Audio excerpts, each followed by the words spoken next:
ఒక తండ్రి తన 5 ఏళ్ల కుమారుడిని స్కూలుకు తీసుకువెళ్తుండగా ఒక ట్యాంకర్ వెనుక నుంచి వచ్చి ఢీకొనడంతో ఆ బాలుడు మరణించాడు. ఆ రోడ్డుకు ఫుట్పాత్ కానీ, రోడ్డు దాటేందుకు క్రాసింగ్ గుర్తులు కానీ లేవు. దేశంలో ఇలాంటి ఘటనలు పెద్ద సంఖ్యలో జరుగుతూనే ఉంటాయి. కానీ ఉన్నత న్యాయస్థానం మాత్రం ఈ విషాద ఘటనపై అరుదైన రీతిలో స్పందించింది. నడిచి వెళ్లడం అనేది ఆర్టికల్ 19(1)(d), ఆర్టికల్ 21 క్రింద ప్రాథమిక హక్కులుగా గుర్తించాలని సుప్రీంకోర్టు న్యాయమూర్తి జస్టిస్ పిఎస్ నరసింహ ఆదేశాలు జారీ చేశారు.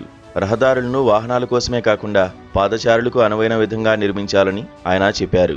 భారతదేశంలో నడిచి వెళ్లడం అనే దానికి సాంస్కృతిక, మతపరమైన, రాజకీయ, సామాజిక విలువ ఉన్నదని కూడా ఆయన గుర్తు చేశారు.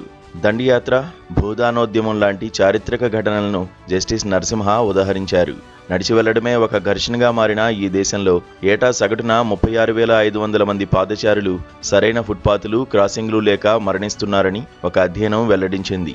80% పట్టణ రోడ్లలో సురక్షితమైన, నడిచి వెళ్లే వారికి అనువైన మౌలిక సదుపాయాలు లేకపోవడం వల్ల ఈ ఘటనలు జరుగుతున్నాయి. మెట్రో నగరాల్లో 44% రోడ్లకు అసలు ఫుట్పాత్లే లేవు. ఉన్న ఫుట్పాతుల్లో అత్యధికం ఇండియన్ రోడ్ కాంగ్రెస్ విధించిన నిబంధనలకు అనుగుణంగా లేవు. వికసిత్ భారత్, ట్రిలియన్ ఎకానమీ, విశ్వ నగరాల గురించి మాట్లాడే ప్రభుత్వ పెద్దలకు దేశంలో నడిచి వెళ్లే వారి దుస్థితి గురించి ఎంతవరకు తెలుసు?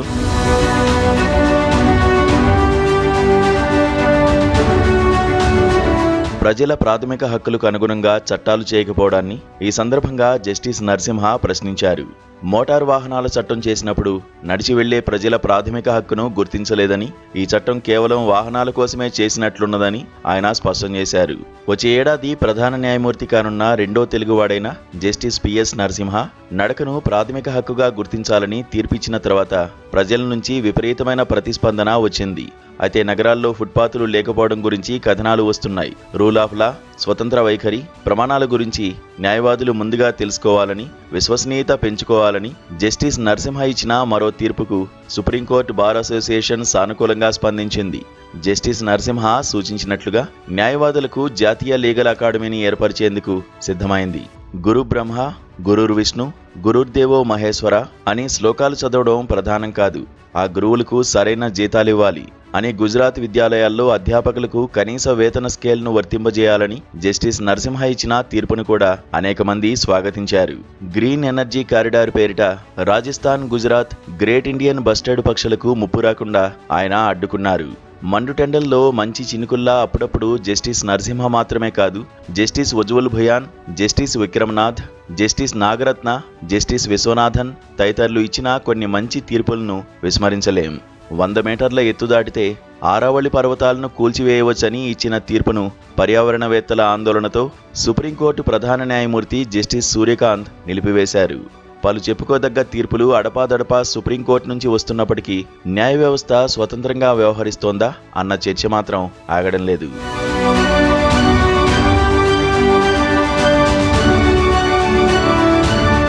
దేశంలో ఉన్నత న్యాయస్థానం పాత్ర రోజురోజుకు వివాదాస్పదంగా మారుతున్న విషయం చర్చనీయాంశమవుతోంది. సుప్రీంకోర్టు అస్తిత్వం కోల్పోతోందని, ఎవరి నియంత్రణలోనో ఉన్నట్లుగా వ్యవహరిస్తోందని, ప్రాథమిక హక్కులను విస్మరిస్తోందని మాజీ న్యాయమూర్తులు, సీనియర్ న్యాయవాదులు సైతం వ్యాఖ్యానిస్తున్నారు. సుప్రీంకోర్టు ప్రధాన న్యాయమూర్తిపై చెప్పు విసిరిన ఘటనను దేశం మరిచిపోకముందే గతవారం ఒక పిటిషనర్ నిండు కోర్టులో సీజేఐపై అసభ్య వ్యాఖ్యలు చేశారు. ఇలాంటి ఘటనలు సర్వోన్నత న్యాయస్థానం పట్ల పెరుగుతున్న నిరాశ, నిస్పృహలకు సంకేతాలుగా అభివర్ణించేవారు ఉన్నారు. మరోవైపు ఢిల్లీ హైకోర్టు న్యాయమూర్తి జస్టిస్ యశ్వంత్ వర్మ నివాసంలో భారీ ఎత్తున డబ్బు దొరికిన ఘటన రీత్యా ఆయనపై మహాభియోగం ప్రవేశపెట్టేందుకు పార్లమెంటు సిద్ధమవుతోంది. న్యాయ వ్యవస్థను ఆత్మరక్షణలో పడవేసేందుకు లభించే అవకాశాన్ని ప్రభుత్వం ఎందుకు వదులుకుంటుంది? రాజ్యాంగ విలువలను పరిరక్షిస్తూ అధికార దుర్వినియోగాన్ని అడ్డుకోవాలంటే న్యాయ వ్యవస్థ స్వతంత్రత అవసరమని సుప్రీంకోర్టు ప్రధాన న్యాయమూర్తి జస్టిస్ సూర్యకాంత్ స్వయంగా స్టాక్హోమ్లో జరిగిన ఒక సదస్సులో అభిప్రాయపడ్డారు. ప్రాథమిక హక్కులను కాపాడిన కేశవానంద భారతి, సమైక్య స్ఫూర్తిని పరిరక్షించిన ఎస్ఆర్ బొమ్మాయి తదితర కేసులను ఆయన ఉటంకించారు. ఈ తీర్పులు చరిత్ర పుటల్లోకెక్కాయి. సిబిఐ, ఈడీ వంటి దర్యాప్తు సంస్థలు స్వేచ్ఛగా, సజావుగా ఎలాంటి బయట ఒత్తిడి లేకుండా వ్యవహరించేందుకు సుప్రీంకోర్టు గతంలో పలుమార్లు జోక్యం చేసుకుంది. మరి గత కొన్నేళ్లుగా సుప్రీంకోర్టు నుంచి ఇలాంటి ఎన్ని అద్భుతమైన తీర్పులు వచ్చాయి?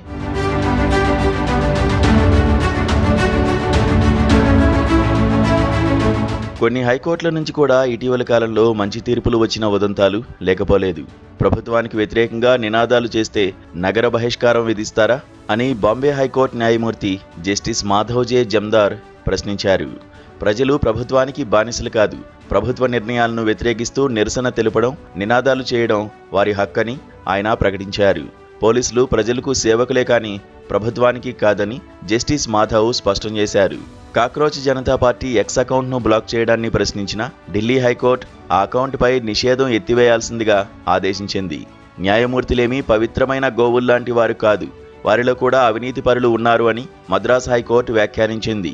ఒక న్యాయమూర్తి అవినీతికి పాల్పడిన విషయాన్ని చూపించిన సినిమాను నిషేధించాలని దాఖలైన పిటిషన్పై అలా స్పందించింది. విచిత్రమేమంటే న్యాయ వ్యవస్థలో అవినీతి ఉన్నదని ఎన్సీఈఆర్టీ పాఠ్యపుస్తకంలో పేర్కొన్నందుకు సుప్రీంకోర్టు మూడో కన్ను తెరిచి ఆ పేరాను మార్పించింది. కోర్టుల్లో వేలాది కేసులు పెండింగ్లో ఉన్నట్లు గతంలో చెప్పిన వివరాలను కూడా కొత్త అధ్యాయంలో తీసేశారు. కార్యనిర్వాహక వ్యవస్థ చట్టసభలకు అతీతంగా న్యాయ వ్యవస్థ స్వతంత్రంగా వ్యవహరిస్తుందని ఆ పాఠ్యపుస్తకంలో పేర్కొన్నారు. నిజంగా అలా జరుగుతోందా?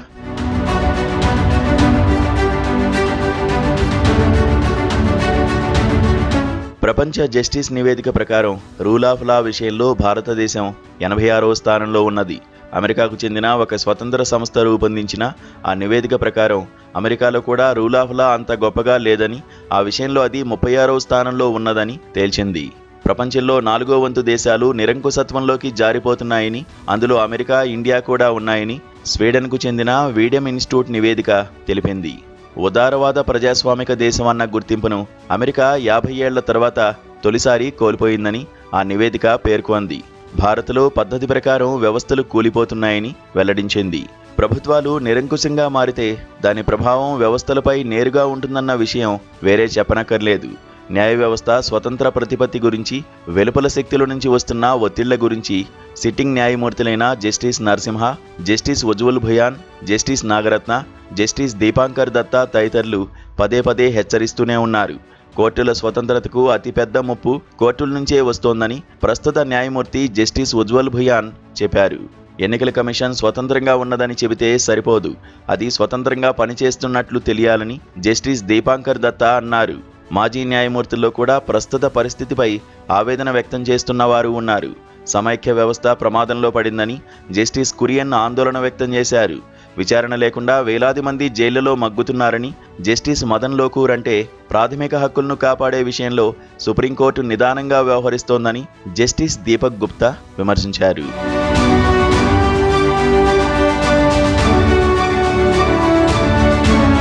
సీనియర్ న్యాయవాదులు ఇలాంటి అభిప్రాయాలనే వ్యక్తం చేస్తున్నారు.